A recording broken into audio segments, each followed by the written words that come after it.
Good morning, everyone, and welcome to our second webinar series with Nicole Bendaly.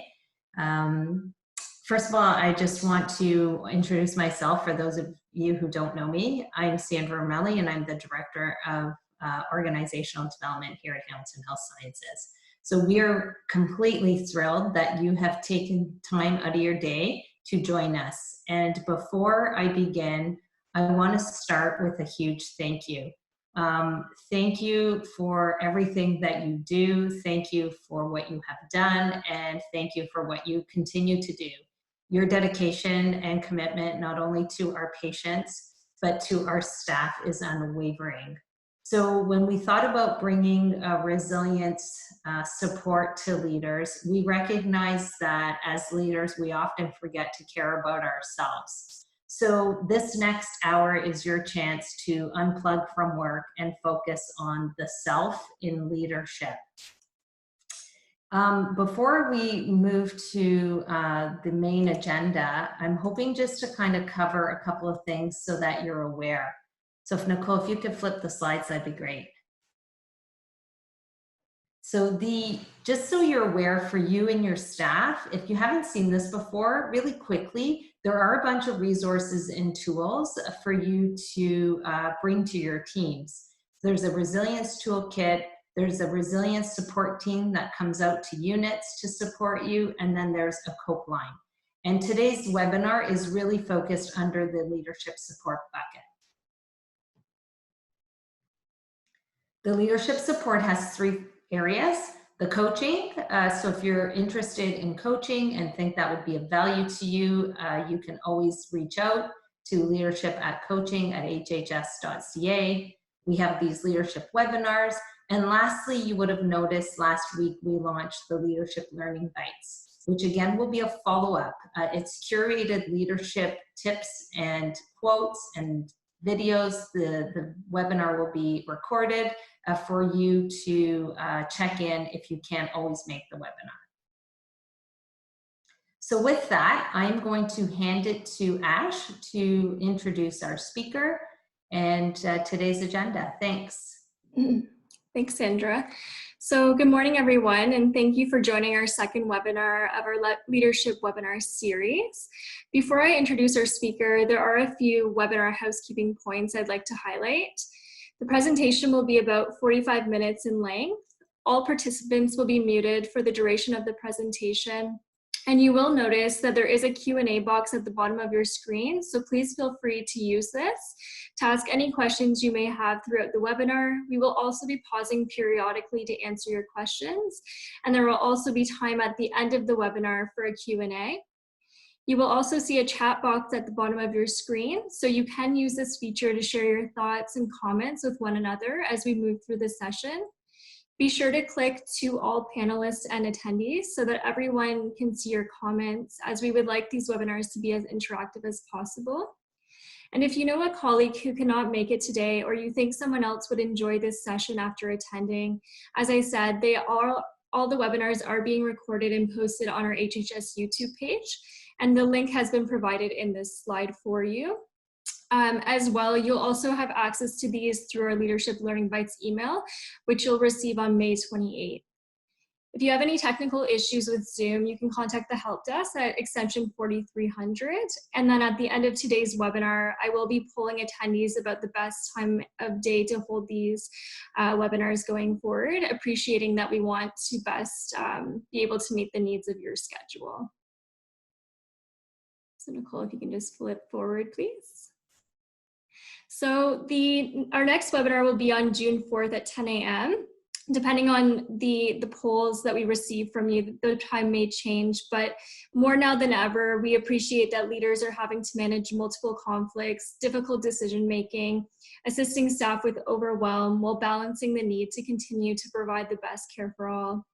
Knowing that the pandemic has challenged us to test our personal integrity, our humility, tolerance, this webinar with Jane will offer leaders the opportunity to pause, reset, and reimagine conversations and be able to walk away with tangible solutions. So we do hope you can join us for that webinar with Jane. And now it's my pleasure to introduce our webinar speaker for today, Nicole Bendaly. So Nicole is an OD specialist here at HHS. Outside of HHS, Nicole is the president of K&Co, a firm that has been helping teams and leaders to improve performance for over 30 years. Nicole is also the co-author of the book, Improving Healthcare Team Performance. She is a regular contributor to Forbes, and she has been researching and training corporate and healthcare teams to weed out apathy and amplify the best in themselves for over 20 years. Nicole, over to you. Okay, thank you, Ash and Sandra, and welcome everyone. I'm so excited to be sharing some strategies with you to help you to lead even more effective meetings. You know, we're all working in very unusual and challenging times, and the time we spend together in our meetings is more important now than ever before.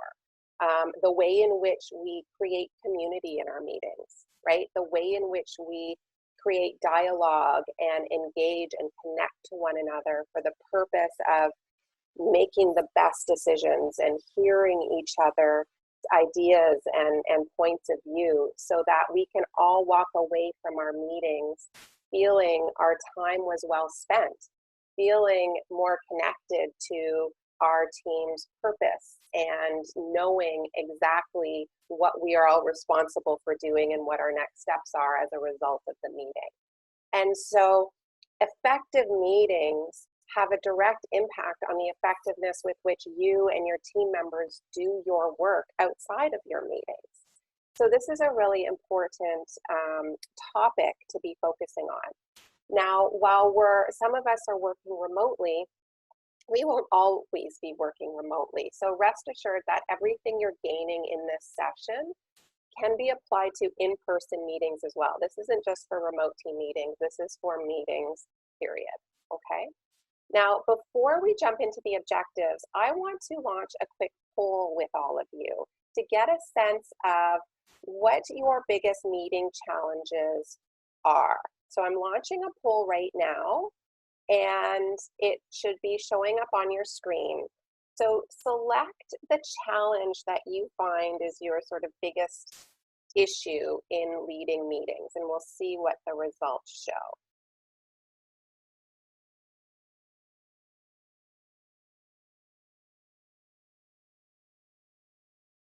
Okay, the results are coming in.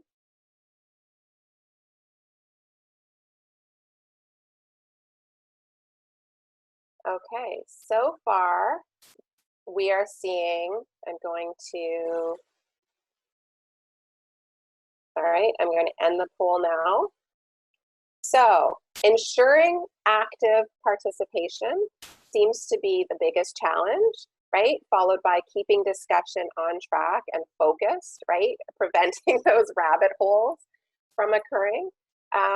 Developing effective agendas and managing difficult behaviors, and a couple of people said other. So I'd be curious to know what the other was if you want to pop that into chat. So good news is we're going to be addressing these challenges. So, oops, sorry, I didn't share the results. There we go. So the majority of you find challenge with ensuring active participation, which is completely normal. And these actually, all of these are challenges that we encounter in meetings all the time. And so the tools that you'll be gaining today are really designed to address those challenges, to help you elevate the effectiveness of your meetings so that your meetings stay on track, that you're using your time wisely and well, that you enable productive participation. So we're going to be looking specifically at how to do that. To address and ideally prevent unproductive behaviors that can really derail your meetings and prevent participation in your meetings. So we'll be touching on that as well. And ultimately, the goal is for everybody to walk away with the same understanding of what was accomplished, what was decided, and why, and knowing what their roles are and next steps. So these are the objectives of our meeting today.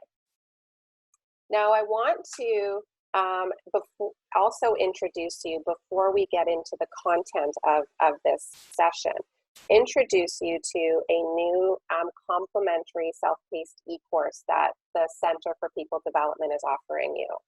And I'm introducing this to you now at the beginning of this course because this self-paced e-course that you have access to as HHS leaders is chock full of additional tools to support this webinar, so meeting tools, and additional tools to strengthen the effectiveness of your teams. And this is an e-course that I designed for outside of HHS, but we've adapted it to suit the needs of HHS leaders, and the Center for People Development is offering this complimentary to all of you and HHS leaders. So you will be receiving an email from the center following this webinar so that you can register and access this e-course where you will get all the tools you need to strengthen your meetings following this webinar, as well as strengthening other aspects of your team. Okay, so stay tuned for that.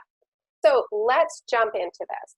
Why focus on team meetings, right? Team meetings, as I said in the introduction, affect every aspect of your team's effectiveness. The effectiveness of your meetings affect your team's cohesion and unity, right? Their ability to pull together in the same direction towards a common goal. The effectiveness of your meeting directly impacts the level of engagement of your team members, right? Are your team meetings, generating an environment where people feel they can speak up, where they feel they can ask questions, where they, build trust and respect for one another? The way in which we interact in our meetings builds engagement or shuts engagement down, okay? Healthy meetings, well-led meetings, support team well-being, support resilience when we include certain practices, especially at the beginning of our meetings, which I'll be sharing with you today, which really align with the webinar from last week that Diana led on building resilience. And the effectiveness of our meetings, of course, impact our decision-making. The quality of our meetings not only affect the quality of our decisions, but they also affect our ability to build support and buy-in for those decisions and our team's ability to execute against them outside of the meeting, and so much more. So I just wanted to set the stage here around why, because we tend to maybe not place as much emphasis on effectively planning for and designing our meetings because we're so busy. But when we don't allow enough time for preparing and really being intentional around why are we meeting and what do we want to achieve, and how am I, the meeting leader, going to facilitate dialogue, when that doesn't happen, chances are our meetings will not turn out as well as they could and will have a ripple effect and affect a lot of other aspects that we may not be considering. So I'm going to start with another poll before I show you this quote. So, oops, I didn't stop sharing those results. Sorry, everyone. Here's another poll. Tell me, overall, is the amount of time you spend in meetings helping you to do your best work, hindering you from doing your best work, or preventing you from doing your best work?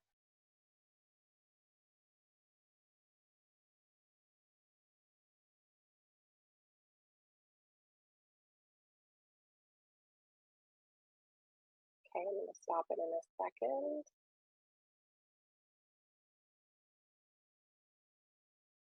Okay, interesting. Okay, I'm going to stop the poll and I'm going to share the results.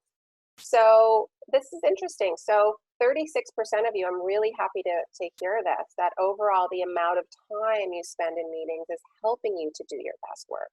That's great. 45% say that it's hindering you from doing your best work, and 13% say that it's preventing you from doing your best work, and 5% say other. So this is it aligned to a degree with research that was conducted by Korn Ferry in November of this past year that says 67% of workers say excessive meetings keep them from getting their best work done, right? There's a lot of research to show that people need time to get into deep work, right? And when we jump from one meeting to the next, that prevents our ability from really focusing and being productive and creative in finding solutions, in innovating and moving initiatives forward. And so really at the end of the day, we want to spend less time in meetings and accomplish more and ensure that the time we do spend in meetings is used well. All right. So I want to start with you by introducing you to the responsibilities of a meeting facilitator. And when you do each of these things well, your meetings will go well. So I'm going to introduce you to each of these 6 and share tools and strategies that will allow you to really live up to these responsibilities and elevate the effectiveness of your meeting. Okay, so we're going to go through each of these 6 right now, all right? Set objectives, set the stage, stay on track, ensure full participation, clarify points and ideas along the way, and recap and ensure commitments to action. When you do these 6 things well, your meetings will go well. All right? So let's start with set clear objectives. Okay? Now, I don't know how many meetings I attend, not highlighting HHS. I attend lots of meetings outside of HHS where we start the meeting and we dive right into the first meeting item, right? Without really understanding why we're meeting, right? What is it that we want to achieve at the end of this hour together? It is your job as a meeting facilitator to ensure there is a clearly defined objective that describes what the group is there to achieve by the end of the meeting, okay? Setting clear objectives helps you to achieve a few things. A, if you can't figure out why you're meeting, it's probably not a good idea to meet, right? If you can't figure out why, then there isn't a clear purpose for that meeting. Setting a clear objective also helps you to determine who needs to be at your meeting. Do we have the right decision makers at the meeting? Do we have the right skill sets and experiences and stakeholders at the meeting? Do all of these people who I usually invite to the meeting need to be there, or is it not the best use of their time? So thinking through actually who needs to be at your meeting is an important part, and setting clear objectives allows you to determine who will be at your meeting.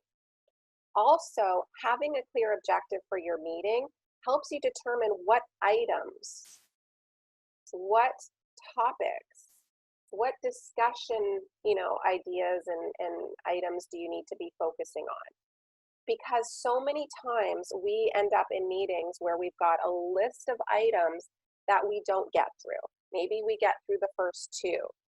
And often we have 10 items because we're not clear on the what and the why of the meeting. What do we want to achieve and why? Also, your objective helps you to manage and keep the discussion on track. So ideally, you have a very clear objective that's included at the top of your meeting agenda, and I'll be sharing a meeting agenda template with you in a minute, and have that visible. And when discussion goes off track, and it will, right, that's something you can count on, that discussion goes off track, you can use your meeting objective as a way to bring the discussion on track. You can interject respectfully and ask, is this discussion helping us to get to our objective of this? And if not, suggest that discussion gets tabled on a parking lot, for example, or tabled for the next meeting, and bring the discussion back on track. people get off track because they forget what the objective of the meeting is, or they don't understand what the objective is or don't know it. Okay, so set very clear objectives for your meeting. I'm going to pause. Oh, I don't see any questions in chat. Okay. So the next responsibility is setting the stage of your meeting. Okay, this is the first thing you do at the beginning of your meeting. The way in which you start your meeting, the way in which you engage people and capture people's attention at the beginning of your meeting has a direct impact on how your meeting will unfold. The way in which you start your meeting has a direct impact on capturing people's attention, their level of engagement, understanding why they're there, and being present and in the moment with the right mindset to give the attention needed to your meeting. So setting the stage involves a number of options that you can choose from based on the participants in your meeting, based on the goals of your meeting, right? So be conscious in, first of all, setting the right tone, right? What kind of meeting is this? Are there some difficult decisions that need to be made, right, that impact others? If so, then that has a certain tone, right, of importance and seriousness and attention, right? Is this a brainstorming session that requires a lot of energy and creativity and innovation? That has a different type of energy, right? And so set the tone at the beginning, which clarifies, you know, really the purpose and the kind of energy you want to create in your meeting. Connect early on at the beginning your team members to the objective of the meeting. Okay, I'm not going to go through objective again, but really connect them to why they're there and what you want them to achieve at the beginning. Then it's really important to practice whenever you can best practices around grounding your meeting members in the moment. And so this really aligns to the webinar and the work and tools around resilience that Diana shared last week.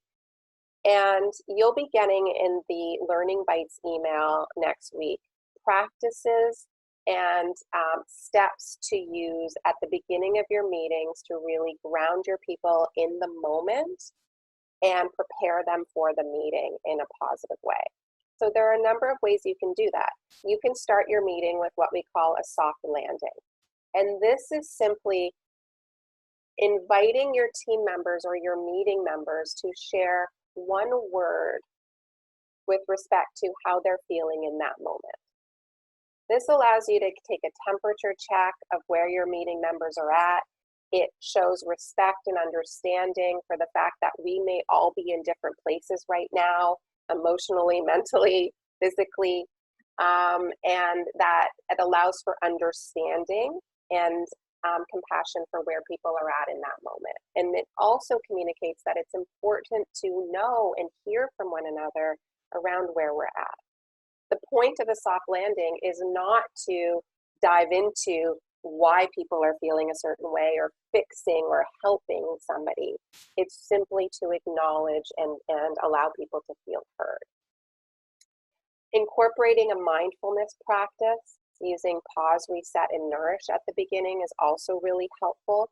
Even just 3 deep breaths at the beginning of the meeting allows people to let go of the meeting that they were at previously or any distractions or stressors and bring your people into the moment, right? We don't know what our meeting members and team members were experiencing the 2 minutes before this meeting. And so allowing for people to breathe and ground themselves in the moment and let go of some stress through a mindfulness practice helps people to be in the moment and stay focused and give you their full attention.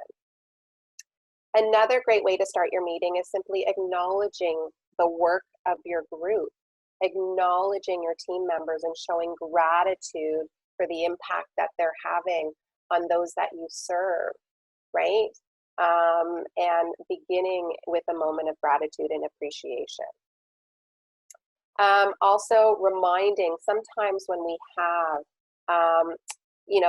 committees, of cross-functional committees that are started with a strong terms of reference and strong agreements and clear purpose. As we move forward through that committee, that purpose can get lost, and our roles and responsibilities on why certain people are part of the committee can be forgotten or confused. And so taking time at some points during your meeting at the beginning to reconnect people to the purpose of their meetings, right? The purpose of the committee is really important. And then you can also use brain teasers and riddles and icebreakers at the beginning to break it up and create some energy. Brain teasers are really important if you are leading a brainstorming session, if you're leading a problem solving or decision making session where you want creative thinking. That creative thinking, it's not just the switch we can flip in our brains. Sometimes we need to warm up our creative thinking muscles, and participating in a riddle or a brain teaser at the beginning allows people to warm that up. I'm just checking chat. Right, here's a comment. When you have a meeting that includes frontline staff, they're usually working that day. They're often distracted by what they just left at the bedside and often get pulled in and out of the meeting. It's difficult to set the tone for those meetings. Okay, yes, I agree. Setting the tone can be challenging. And that's a perfect example of where pause, reset, and nourish is important. Right? That's the perfect example of getting into the practice of when we start our meetings and we're coming from the bedside and we're overwhelmed, perhaps, having a soft landing that acknowledges where people are at and gives voice to allow people to share where they're at, and knowing that it's okay to share that. And then moving into a mindfulness practice helps bridge and move into the meeting and allows people to practice mindfulness as well. Okay, I'm just going to keep checking the meeting. Okay, people always arriving late. What are my thoughts on that? We're going to get to that in a minute, okay, later on in this session. Okay. Are there suggestions for how to help team members become more comfortable with this type of approach? This is not a technique that is common currently in a lot of areas and may not be taken seriously. Great question, Kelly. Great question. Yes, it's not common, right? And so introducing it as something that, the organization, HHS, right, is introducing these mindfulness practices and resilience tools, right? And so introducing it from the perspective that these are tools that are starting to be used and practices that are starting to be used at HHS, and that you want to begin trying them, and that this is something for us to try as a team. Some people may not be comfortable. Some teams make it optional for people to participate or not. It's completely up to the individual if they want to share how they're feeling in the moment or participate in the breathing. This isn't something that's being forced on people. However, setting it as a practice that you introduce consistently at your meetings communicates that this is a best practice. This should be part of our standard work, and it's an option for you to participate in. So introduce it to your team and get their thought and give it a try. Okay, lots of great questions. So I'm going to keep moving forward, and we'll keep pausing.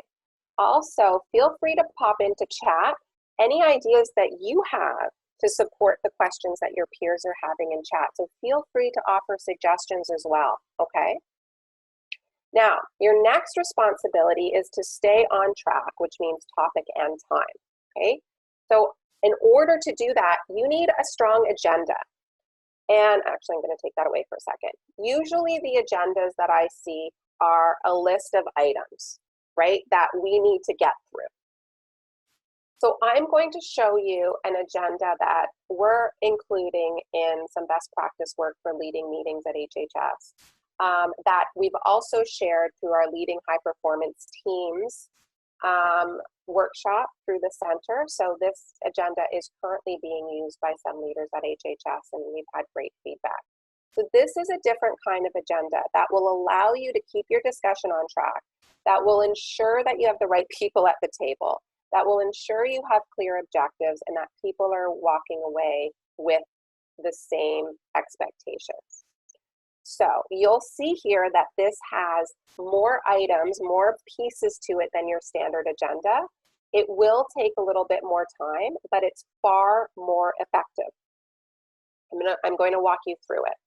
On the left, you see your items, right? These are your standard agenda items. On the next column is the owner. Who is leading the discussion, right? Who is bringing that item to the table, because it's not always you. So those are sort of standard agenda item template pieces that we see. The next column is unique. This column, is this item being brought to the table for input, meaning that you want input and participation, ideas, etc., from your team members about that item? Is this item being brought to the table for decision? A decision about this topic needs to be made at this meeting. That's what decision means.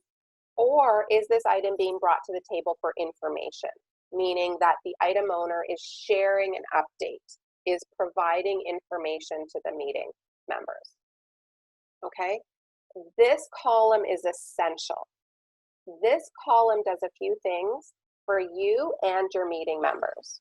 First of all, if you have an agenda full of items that are for information only, that's probably not the best use of your time and your meeting members' time. Your meetings should be designed to create discussion, for problem solving, idea generating, to hear each other's opinions, to move things forward, right? To gather input, to make decisions.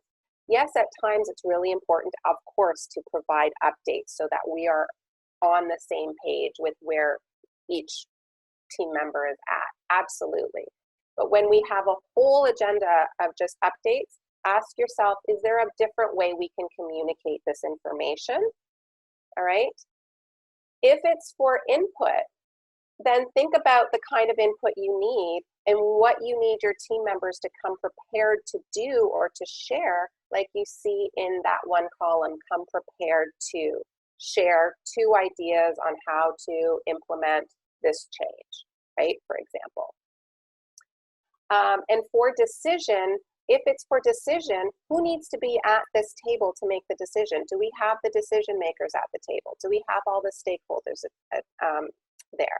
So this column helps you determine who needs to be at the table, and it helps your team members know why they need to be there, right? Oh, a decision's being made, I need to be there. They need my input, I need to be there, okay?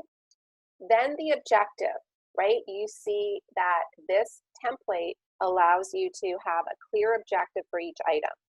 This helps you determine, is it important to bring this item to the table? Do we have a clear objective for it? And it helps you determine, to measure, right, throughout. Did we actually meet this objective, right? Can we close this discussion now? You can use that objective as your meeting management tool to keep the discussion on track. Come prepared to, this enables your team members to know what's expected. Come prepared to share ideas. Come prepared to ask questions on this topic. Come prepared having read this agenda or this document. Then the amount of time allotted to each item, and then the commitments to action column is to be completed during your meeting. This outlines who's going to do what and by when, and the decisions made and next steps. So these are the commitments to action that get captured and followed up on and kept in one spot. So I'm going to move to an example that's completed and check in on chat here. Right, here's some, yes, so you are getting a copy of this agenda. So I'm going to share with you, Ash is going to put the link to this agenda that's up on the hub right now into chat so you can get the agenda template. You will also have additional tools in your e-course on how to use this agenda and prepare effectively for your meetings. Putting a call out for agenda items the week before is a great idea. I see that in comments. How do you encourage staff to populate an agenda in advance with their items? So let's get to that, because that's another challenging behavior, right? The participation in designing the meeting and contributing to the meeting. So I'm going to introduce a process to help you do that in a minute, okay? Oh, Ash already did put the link in there for you. Okay. Okay, great. So here's a sample of what a completed agenda would look like. This takes time, but it saves you time after the fact, and it ensures a much more productive meeting, and it ensures that the most important items are being brought to the table. And it allows you to think through, is this item important? Do I have the right people at the table? Do all these people need to be here, right? Because when we don't have the right people at the table to contribute to productive discussion with the experiences and skill sets, etc., then that creates some challenging behaviors as well. People get frustrated and feel it's a waste of time. Or if we have people who don't need to be there, that can also have a negative impact on participation. All right. So that's your vital agenda. And here's the page where you can find it, and Ash sent you a link to it. Now, the next aspect of your role as a meeting facilitator is probably one of the more challenging roles, right? Ensuring full participation. And I just want to clarify what we mean by full participation. When I say full participation, I don't mean everybody gets equal airtime. Okay, that's not an effective meeting either.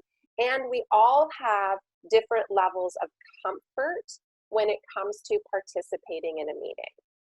And so, for example, some people are more independent in nature and more task-oriented and prefer and are more comfortable with really thinking through and digesting information being shared prior to jumping into a conversation and sharing ideas. They prefer to reflect, right? And maybe not jump into participation. So keep that in mind, because just because some people aren't participating doesn't mean that they're not engaged or not paying attention. It reflects sometimes more the style of participation, and we need to provide a certain environment to support that kind of participation.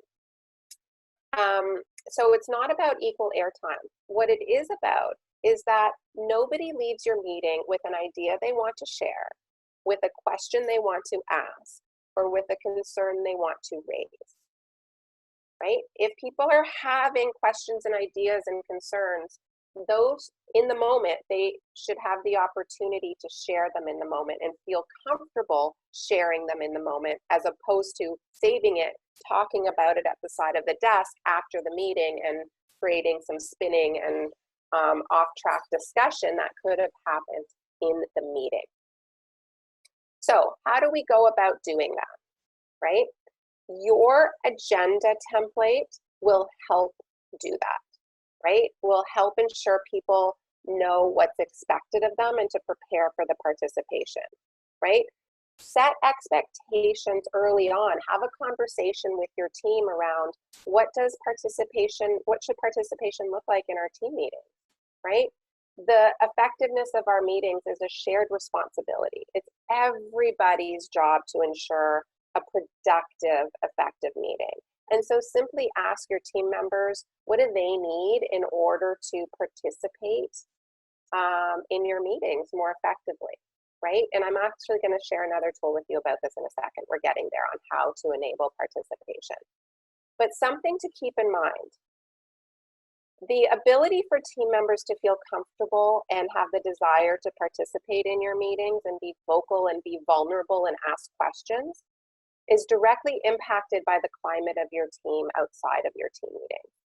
So does your team have a healthy climate in which they trust and respect and challenge one another respectfully for the purpose of getting to an even better place? Do people feel comfortable asking questions outside of your meeting? If that's not the case, then it's not going to happen in your meeting. So the way in which your team works together outside of the meeting and the culture you're creating together has a direct impact on how they're going to show up in your meeting.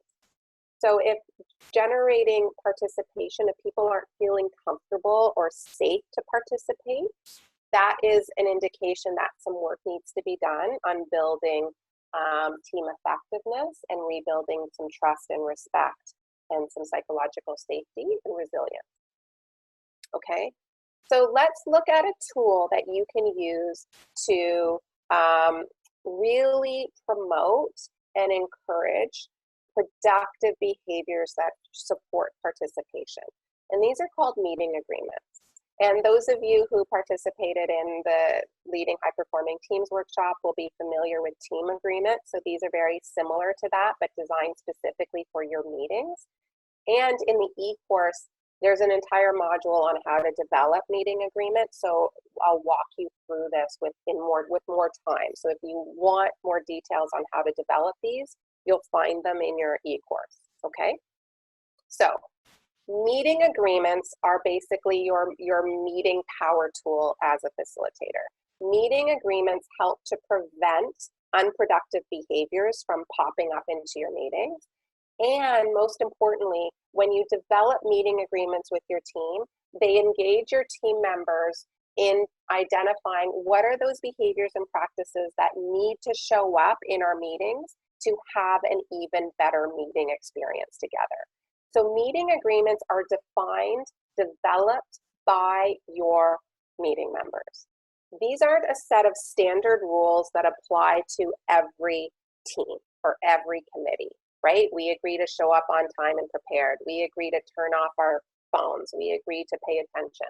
No, these are agreements. These are behaviors and practices that your committee, your team, whichever teams that you bring together to have meetings, that they define as important to them. So they're specific. So I'm going to show you an example of a set of team agreements. To strengthen the effectiveness of our meetings, we agree to, right? And so these are examples of behaviors and practices that this particular team identified as essential to them in their meetings. And they identified these because these behaviors weren't happening consistently. They were missing. And so the purpose of asking this question of your team, what do we need to do in order to strengthen the effectiveness of our meetings? And ask them to identify what they think team members need to start doing.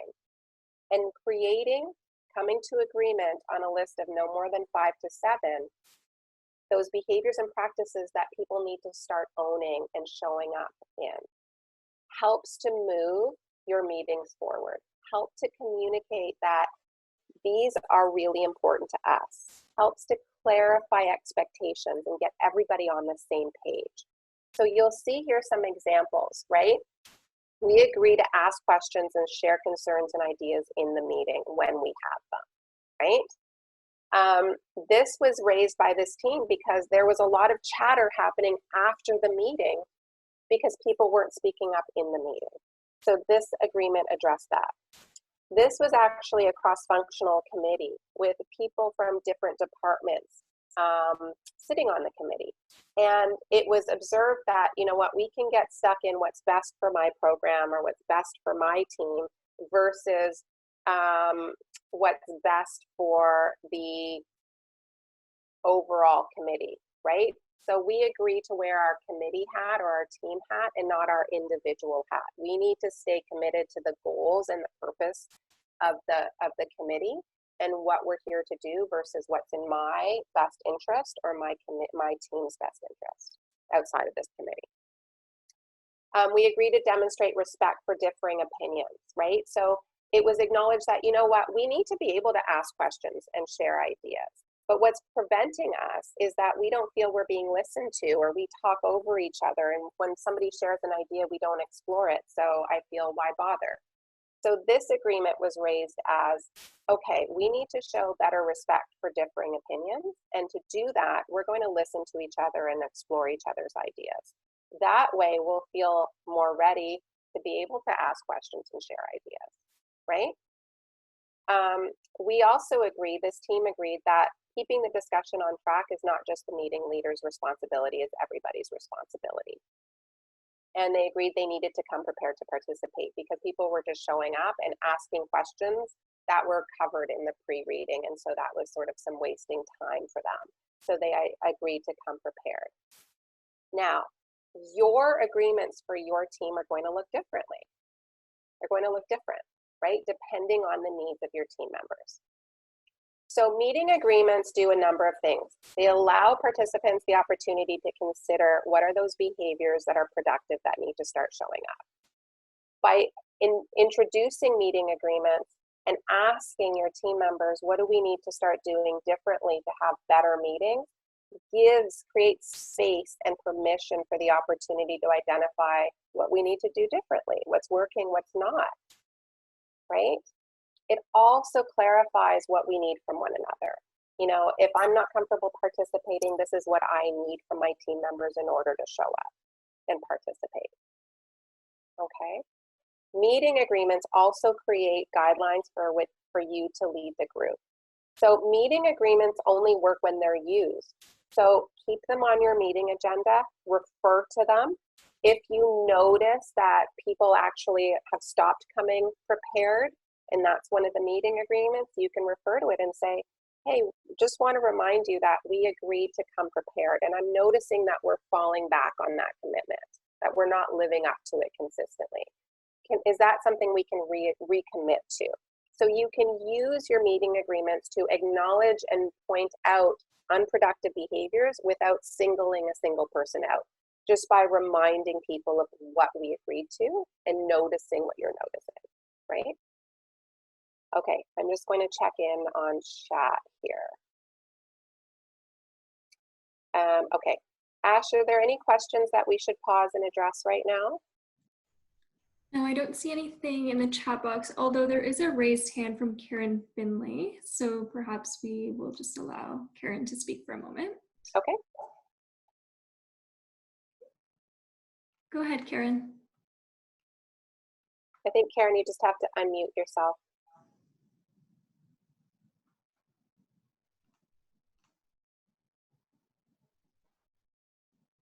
Okay. Karen, did you have a question? Okay, Ash, I'm just conscious of time. Maybe we can. Oh, we have somebody else, a couple of people raising their hand. There.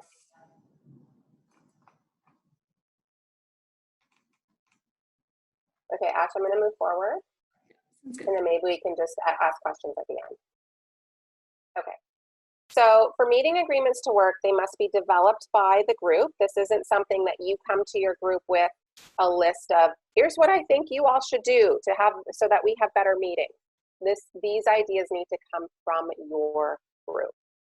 They need to describe visible behaviors that are lacking, right? Not if you're already coming to your meeting prepared, if you already respect each other and listen to ideas, then those aren't effective meeting agreements. Meeting agreements are designed to change behavior, right? To acknowledge what we need to start doing differently. Meeting agreements ensure continuous improvement. There's always things we can do to strengthen our meetings. This isn't punitive. This is about, hey, how can we ensure our experience together is as positive and as productive as it can be, right? And in order for meeting agreements to work, they also must be used. Developing them once and never referring to them again will not change behavior, will not improve your meetings, and will only cause actually even more frustration, because people will feel their time was wasted, and why did we do that if we're never going to use them? Okay. So as we move towards the end of your responsibilities, clarifying points and ideas along the way is also really important. So that's your job as a facilitator. It's really easy when we're leading a meeting to put our heads down and just get through the agenda items, right? And it's easy to assume that if nobody's asking questions, then we must be on the same page. Part of your role as a meeting facilitator, and we use the word facilitator more as leader because that's what you're doing, facilitating the process and facilitating the discussion that needs to occur. And part of facilitating discussion is not assuming that everybody is on the same page, right? Not assuming that nobody has a question because it's silent. And so taking the time to, when somebody's sharing a point of view or sharing an update or leading a discussion, taking time to ask clarifying questions, right? To create clarity in the minds of other people. Take time to summarize points and ideas along the way and recap and check for understanding, okay? The more you do this, not, you don't want to beat a dead horse, but the more you ask clarifying questions and pause to check understanding and invite people to ask questions, the more you're communicating that that's part of the way we do things around here and we want your questions, right? And when people do ask questions, acknowledge them and allow for time to really answer them. So we want to role model openness, right? And understanding. And then finally, your responsibility is to recap and ensure commitments to action. Again, similar to objectives, right? Usually when I'm in a meeting, it just ends, right? At the last item, okay, great, thanks very much, and people disperse. And people forget what was accomplished at the beginning of the meeting, an hour or 2 hours before, and what was I supposed to do? What are they supposed to do? I can't remember. Ensuring your agenda allows for 5 minutes, always, always, always, never miss this step, to recap what was accomplished, the decisions that were made, and your commitments to action, the next steps, who's going to do what when, right? That's this last column here.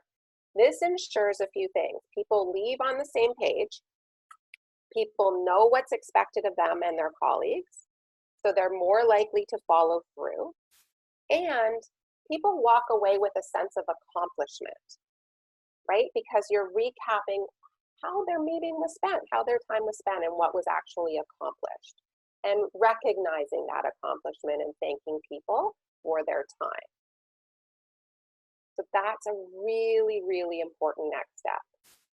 So as we close, before we go to questions, I would love to just recap with you and ask you what your commitments to action are going to be. So as a recap, we reviewed each of these 6 responsibilities of a meeting facilitator, and you gain tools and practices to support each of these 6.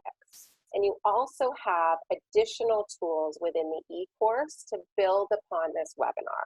Okay, so I encourage you, it's complimentary, to go in there and use your tools.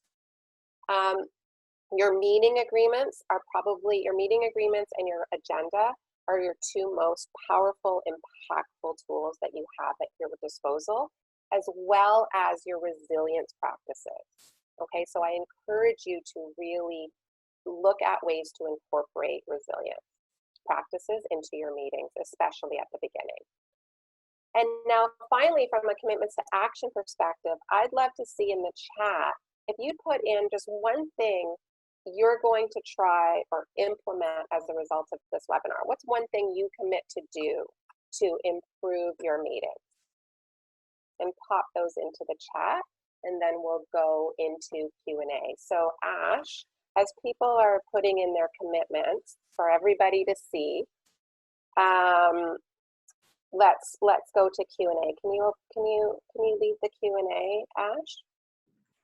Sure. So as we wrap up, feel free to just put any of your questions in the chat box. I see some folks highlighting some of their commitments.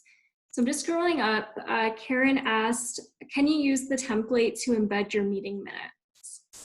Yes, absolutely, Karen. I think that's a great idea. So you can have your meeting minutes on the second page. So have your first page be the agenda, and then the second page be your meeting minutes. And then each agenda, that's where you capture your commitments to action that can then roll into your meeting minutes for the next meeting. And we have another question from Elise. So the question is, how far in advance should you circulate the agenda? Yeah, great question. I think it depends on how much preparation is required, right? So if this is, so a couple of things. First of all, you want to get into consistency so people know when the agenda will be there for ongoing meetings. And so I would ask your team members, you know, how far in advance do they want the agenda to be able to effectively prepare? Sometimes, depending on the committee and depending on the types of meetings, it's a week.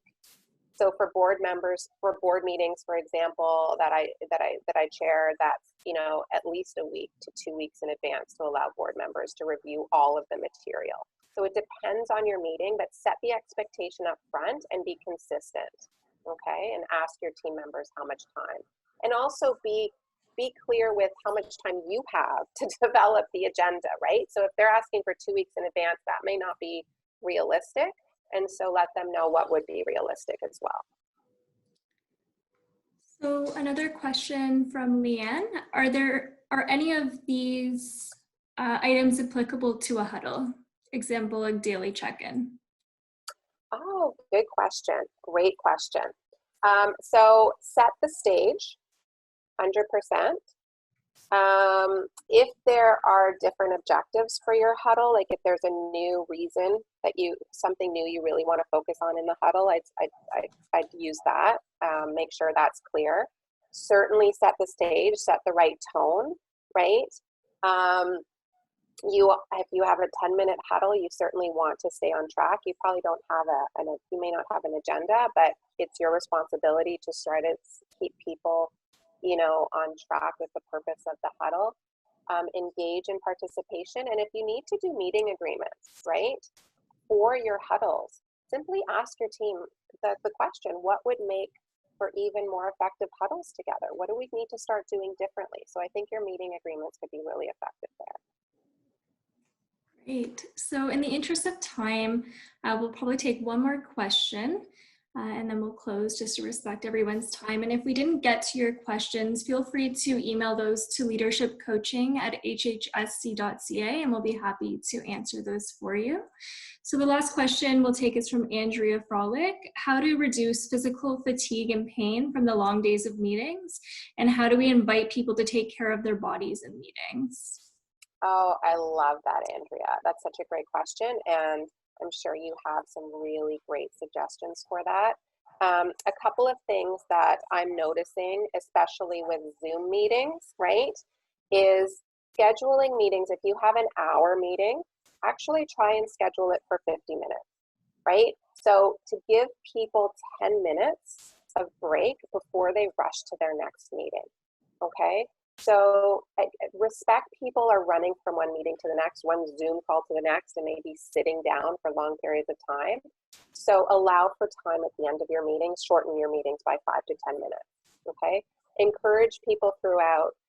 Why don't we stop and stretch if you need to? Please feel free to stand up. Please feel free to turn off your video if you need to stretch and want to walk around your room if you're more comfortable doing that.